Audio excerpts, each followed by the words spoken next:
As a journalist, I get to travel the country a lot. A part of my job includes a column regarding small town myths and legends. It's not the most factual part of my work, but I still enjoy it. At least I did until I found a town called Silverwoods. Eso suena bien de película o bien de serie. Sí, ¿verdad? Silverwoods. En I ningún live lado. in Silverwoods. Muy fácil. Mentira. I don't know. Dale. According to my anonymous source, it was a place that hadn't changed since the late 50s. A remnant of a what the hell? Bygone era, suffering from a horrible curse. As the myth would have it, nothing there was allowed to die. Mind you, this was before the time of Google Maps. I had to rely on my source's instructions when searching for the town. I fully expected it to be a prank, but my job was exactly that, to prove or disprove information. That's an awesome job. I set out on my journey. After a few hours of driving, I pulled onto a well-hidden, dirty road. It had been poorly maintained, and it would have taken me another 3 hours before I even found a hint of civilization. An old wooden sign. Silverwoods, turn around now, it read. In the distance, I saw what looked like an old farming community. Just a small town with a few buildings that had partially fallen apart and trucks that had rusted beyond repair. Puerto Rico? At a first... No, seguro que no. Seguro que, ¿cómo que va a ser? At a first glance, it looked abandoned. I parked my car on the side of the road, ready to call the myth bullshit. Then I heard someone call out, "Why did you come here?" a weak voice said. I turned towards the voice. It belonged to a frail old man, holding himself up with a cane. He was bald, and his teeth had all but fallen out. "Who are you?" he asked. Feeling mildly uncomfortable, I introduced myself. "Why are you here?" I explained that I had been given directions by an anonymous source that I was hunting down myths and legends. He sighed. "Ignorance is bliss, but since you're here, I will give you what you came for." Only then did I notice that his leg had broken. He dragged it along as he limped around. The weirdest part was that his skin was covered in scratches, all looking fresh. "Are you alright?" I asked nervously. He ignored the question and simply gestured for me to follow. "Are you alone here?" "No, there are others." On the ground, I noticed what I assumed was a dead bird. Its torso had been ripped open, exposing the organs within. It looked like a cat had attacked it. Yet, it tried to move around, alive, despite its grave injuries. "The bird, it's... I tried to get out." The old man glanced over at it without batting an eye. "It's not allowed to die. Nothing here is allowed to die," he said. He led me inside an old house.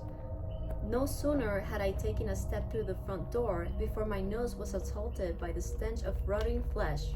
Okay, don't go in. Here's an idea. Don't go in. Yeah. Probably. Easy. Probably, yeah. Anyways, there were a dozen people littered around the room in various state of mutilation, yet they were all breathing, living with impossible injuries. The myth had been proven true, but I couldn't believe it. "We need to call for help," I said as I looked at the guy whose hand had no skin left on them. "It would only make things worse," the old man said. I already had my phone out, ready to dial 911, but out in the middle of nowhere, I didn't have a single bar of signal to help me. "Sit down, let's talk." In shock at the sight, I couldn't find the words to argue. "You came here to learn the history of Silverwoods, and I'm going to tell you," he said. I sat down and looked at all the suffering people around me. Most of them were too wounded to speak a single word, only letting out groans of agony where they sat. Every single injury looked fresh. It looked like not a single day had passed since acquiring them. Since our town was founded in 1911, we've been a regular farming community, a small town that hardly ever saw any visitors. Most of us were born and raised here, so on the rare occasion that someone passed through, it was a big deal, a cause for celebration. The man took a pause and glanced at his broken leg. Then in 1956, a man arrived in Silverwoods. With his fancy clothes and expensive car, he starkly contrasted our modest surroundings. He didn't visit for business, nor did he look to settle down in the region. All he wanted was to spend a year with us. At the end of his visit, he promised us a gift never to be forgotten. As he finished the sentence, I heard faint screams coming from the outside.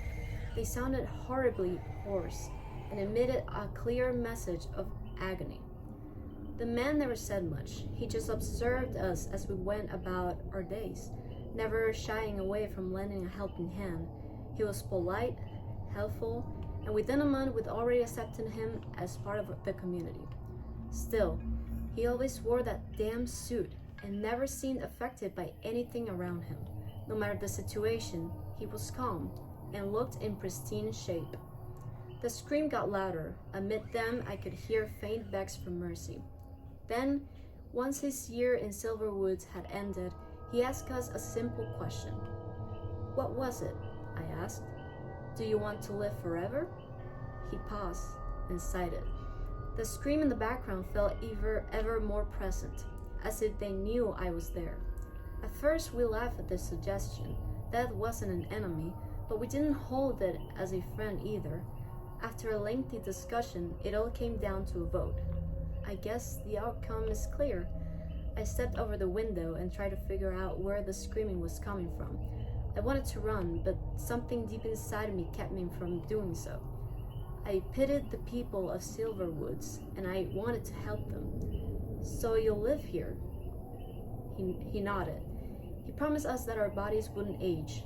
Alas, without time affecting our bodies, we lost the ability to feel hunger, thirst, and the need for sleep. Our bodies can't be killed by any injuries, disease, or destruction, but we can also never heal. Every injury we sustain, no matter how minor or severe it is, stays with us until the end of time. That is our curse. "What about the people screaming?" I asked. He sighed. "It's nothing from the barn. That's where we keep the people that want it out." "Out? What do you mean?" "Some people got the idea that they could elude our curse by destroying their own hearts. Others attempted to crush their heads, but they were all wrong. They can't die. They're not allowed to." "How can I help you? Is there any way to stop this?" I asked. Then he laughed. It wasn't a cheerful laugh, but one filled with malice. "Stop it?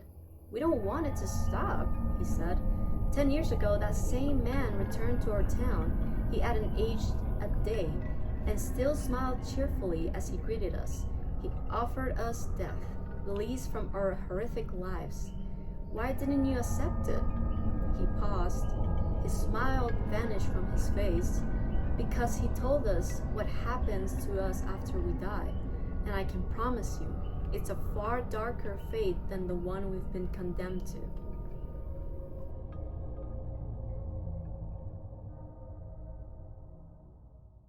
I mean, it's creepy, but it's not like scary. It's not scary at all. I guess. I don't know. Es más.